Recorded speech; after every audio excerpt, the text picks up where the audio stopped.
Hello friends, I am Dr. Girish Kausudikar, working as an assistant professor of English from last 2 decades. I am deeply interested in modern English structure, especially phonetics. So I started a phonetics series on my YouTube channel Vitamin E. If you haven't subscribed my channel, please subscribe on Vitamin E. Before we begin with the actual journey of speech sounds, let's focus on the first term, that is speech.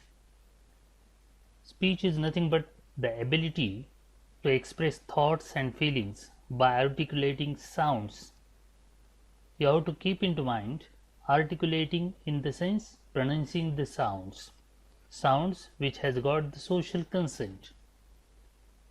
Speech can be defined in other words as the method of human communication in vocal form consisting of the use of words in a structured way. Don't get confused with language. Language is a broader term in comparison to speech. Speech is a part and parcel of language. How we differ from the other animals, and in case of communication, let's focus on that. We are fortunate enough to have language as a medium of expression for all the human beings, whereas animals also communicate through a different set of sounds. What is the difference between human language and animal communication? Let's ponder over these differences. Human language is culturally acquired, means you have to learn or acquire language. But in case of animal communication, the animal generally communicate with their ability, which is inborn and innate in nature. The second difference is human speech sounds can be arranged in infinite sequences to create new meanings. You can create n number of sentences by your own creativity, but in case of animal communication, no animal species has been identified that can combine the sounds and gestures in creative ways. Human language conveys abstract, fictitious things and related to any time reference, means a human being can talk or can deal with present, past or future in the course of speech, whereas animal communication is always in relation with present time only and communicate a fixed set of signals. Another feature of human language is that it is symbolic. Symbolic in the sense that every word is nothing but a kind of a symbol. The letters used in the words that always carries a kind of a symbol. So human language is symbolic, whereas animal communication is not symbolic at all. Human language has different layers of interpretation, that is meanings, varies as per speaker and location. Language is a social phenomenon, socio-cultural phenomena one can say, whereas in case of animal communication, it is a fixed set of sounds devoid of different meanings. That if you want to study any language, you have to study that language at 3 different levels. What are these 3 basic levels of language? Let's see. The first one is structural. In case of structural level, we get familiar with alphabets or the letters, words, then words will combine in order to make phrases and the different syntax patterns. That is all about the structural. I would like to give you one example which is quoted here, that is BAT, bat. Okay, actually I don't know what you mean by bat, but I have derived this word here, that is BAT, that is the spelling level or structural level. Then we will move toward the next level, that is phonetical level. Now the same BAT is represented here in the form of sounds, that is B, A, Ch. It is phonetical level means to get familiar with pronunciation or utterances of words or sentences.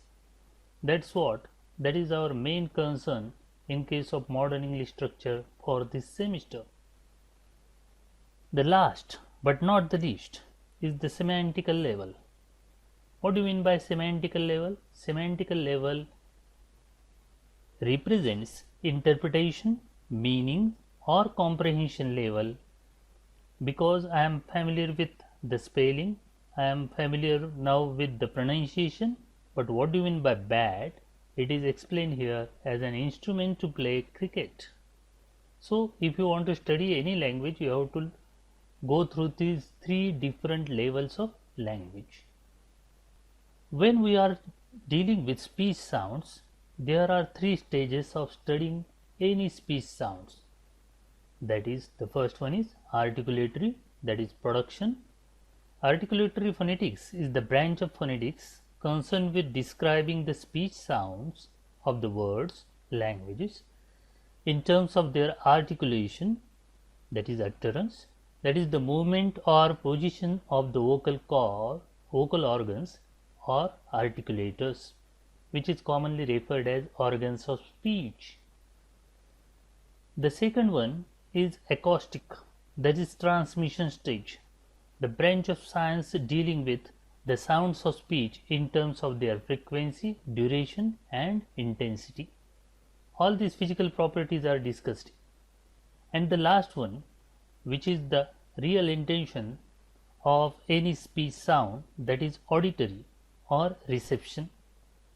When you are listening or hearing any sound, it comes under the third stage, that is known as auditory or reception. So these are the three stages of speech sounds.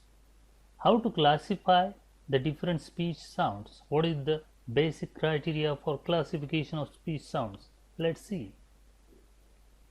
Speech sounds are broadly divided into two major categories. One is consonant and other is vowels. We are well familiar with consonant and vowels at the initial stage.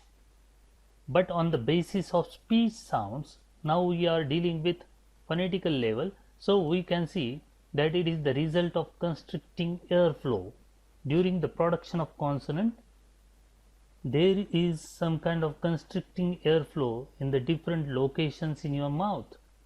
But in case of vowels, you will find out that vowel is a speech sound made with your mouth fairly open, the nucleus of a spoken syllable. Okay, nucleus in the sense that it is a very important and essential element. In case of consonant, one can see that it is an optional element, means you can drop or you can add this consonant in the formation of a word.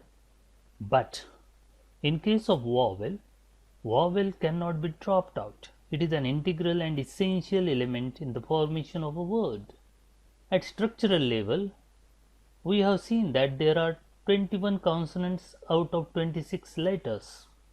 But at phonetical level, you will find out the number is increased and now it is 24 consonants in our British Sharpie.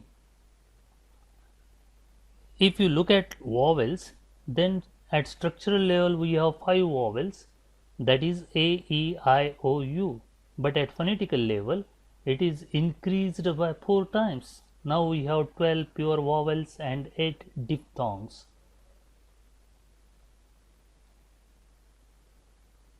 Now, whenever we are defining or whenever we are describing any person, we generally describe or identify a person on the basis of different parameters. I would like to take an example how to describe or identify a person. We generally differentiate a person from other person by taking into consideration his first name, father's name and surname, that is the complete identity of that person. Here is an example: Ramesh Ramrao Deshmukh. Now this person is different from this person, that is Lata Ramrao Deshmukh. If you look at that, then you will find out that the second and third term are identical, they are same, but these persons are different from each other. Why? Because there is a change or a difference in case of the first term. Let's take another example.